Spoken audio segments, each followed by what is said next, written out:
Hello, আসসালামু আলাইকুম। আমি ডাক্তার মুর্শাদ বলছি। আমি একজন কার্ডিওলজিস্ট নিউ ইয়র্ক সিটি থেকে বলছি। আম, অনেকদিন ভিডিও করা হয়নি, একটু বাইরে ছিলাম এই জন্য। আজকে উইকেন্ড আমাদের এখানে এবং ভাবলাম যে কিছু ভিডিও করে নিই, এবং এইমাত্র ঘুম থেকে উঠলাম। তো যাক, আজকে সিএনএন হেলথে বরাদ দিয়ে একটি টপিক আমি আলাপ করব, সেটি হচ্ছে যে respiratory syncytial virus. Respiratory syncytial virus হসপিটালাইজেশনটা অনেক বেড়ে গিয়েছে ইদানিং। এবং যদিও এটি আপনারা ভাবতে পারেন এটি চিলড্রেনদের, কিডসদের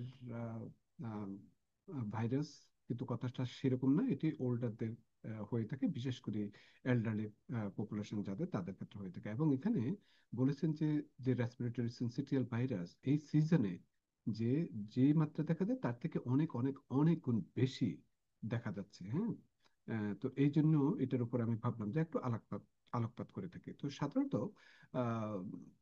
সিমটমগুলি বাচ্চাদের এবং বয়স্কদের সবাইদের মোটামুটি সিমটম একই। আহ, যে সিমটমটা হচ্ছে যে, যেমন আপনার ফিভার, কফিং, রানি নোজ, ওয়াটারি আই, অনেকটা কোল্ড সিমটমের মতো। হ্যাঁ, তো এই ধরনের সিমটম কিন্তু আহ, একটা প্রবলেমটা হচ্ছে যে বাচ্চাদের যেরকম অনেক সময় এটা সিরিয়াস কোনো কনসিকোয়েন্স করতে পারে, আবার সেই সেই সাথে সাথে বয়স্কদের, যারা এল্ডারলি পপুলেশন আছে, যাদের হয়তো কিমোথেরাপি দেওয়া হচ্ছে, যাদের ইমিউন সিস্টেম কোনো না কোনো কারণে একটু কম, কিংবা কিংবা বয়স্কদের কারো কোমরবিডিটি, বিভিন্ন ধরনের কোমরবিডিটি আছে, ডায়াবেটিস বা ইত্যাদি, ক্রনিক কিডনি ডিজিজ ইত্যাদি আছে, তাদের ক্ষেত্রে একটু সতর্ক থাকতে হবে। হ্যাঁ, তো এই জন্য এটি বেশ ইম্পর্টেন্ট। তো এরপরও বাচ্চাদের যে পরিমাণ রেসপিরেটরি সিনসিটিয়াল ভাইরাস হয়ে থাকে তার থেকে আহ, অনেক কম এরপরও বয়স্কদের হয়ে থাকে, কিন্তু তারপরও এটি অ্যালার্মিং, কারণ এদের কিন্তু কনসিকোয়েন্সটা খুব জটিল হওয়ার সম্ভাবনা থাকে। হ্যাঁ, তো অনেক সময় আমরা এটি ওভারলুক করে থাকি। আমরা যখন এই ধরনের সিমটম দেখে থাকি, মনে হয় যে হ্যাঁ, এটি সামান্য কোল্ড, এটি আপনা আপনি চলে যাবে। কিন্তু বিশেষ করে কাদের ক্ষেত্রে ডাক্তার দেখাতে হবে সে ব্যাপারে আলাপ করব। আম, যাদের অলরেডি এল্ডারলি কিন্তু ইমিউনোথেরাপি নিচ্ছেন, কিমোথেরাপি নিচ্ছেন, কিংবা ক্রনিক মেডিকেল কন্ডিশন আছে, তাদের ক্ষেত্রে ডাক্তার অবশ্যই দেখা দরকার। এবং ডাক্তারের কাছে গেলে ওনারা এটি কি ফ্লু, না এটি কি কোভিড, নাকি রেসপিরেটরি সিনসিটিয়াল ভাইরাস, এটি আপনাকে বলে দিতে পারেন নেজাল সোয়াব দিয়ে।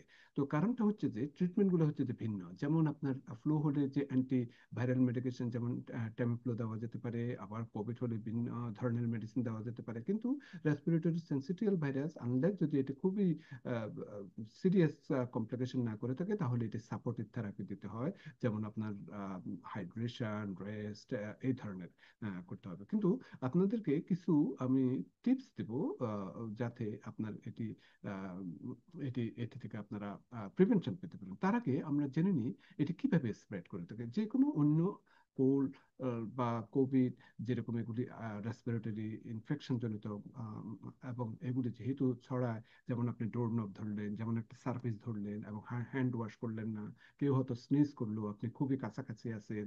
হ্যাঁ, তারপর রেসপিরেটরি ড্রপলেট এগুলো থেকে ছড়ায়, তাই না? তো সুতরাং আপনি বুঝতেই পারছেন যে আপনাকে কিভাবে প্রিভেনশন করতে হবে। আপনার হ্যান্ড ওয়াশ করতে হবে, আপনাকে মাস্ক ব্যবহার করতে হবে, আপনাকে যে সমস্ত লোক আপনার কফিং স্নেজিং করছে তাদের থেকে একটু দূরে থাকতে হবে। তারপর আহ, আহ, উম, আম, এই ধরনের প্রোটেকশন আপনাকে কিন্তু ফ্রিকুয়েন্টলি নিতে হবে, এবং যাতে সার্ফেস গুলো যাতে সব সময় যাতে আপনার ক্লিন থাকে, ক্রাউডেড স্পেস থেকে যাতে একটু দূরে থাকেন, এগুলো কিন্তু আপনাকে করতে হবে। তাহলে আপনি এই ধরনের রেসপিরেটরি সিনসিটিয়াল ভাইরাস থেকে আপনি রক্ষা পাবেন। এই মুহূর্তে রেসপিরেটরি সিনসিটিয়াল ভাইরাসের যদিও আমি বলেছি যে কোনো ধরনের স্পেসিফিক ট্রিটমেন্ট নাই, supportive treatment, unless and until is very complicated, it become very complicated. তাহলে আমাদের এখানে কিন্তু এখন ভ্যাকসিন দেওয়া হয়ে থাকে, এবং এই ভ্যাকসিনটা যেহেতু একটা মাত্র ভ্যাকসিন এখন এই মাত্র বাজারে এসেছে, যদিও আরো 4টে ভ্যাকসিন আপনার রিভিউ করা হবে খুবই শীঘ্রই, এবং অলরেডি 25টা ট্রায়ালের মধ্যে আছে। যাই হোক, যেটাই আছে আমাদেরকে সেটাই করতে হবে, এবং prevention is better then anything else. তো সুতরাং আমাদেরকে কিভাবে প্রতিরোধ করতে হবে, কিভাবে আমাদেরকে রক্ষা পেতে হবে, সেটি আমাদেরকে জানতে হবে। এবং যে ভ্যাকসিনটা আমাদের বাজারে এসেছে সেটি নিতে ভুলবেন না।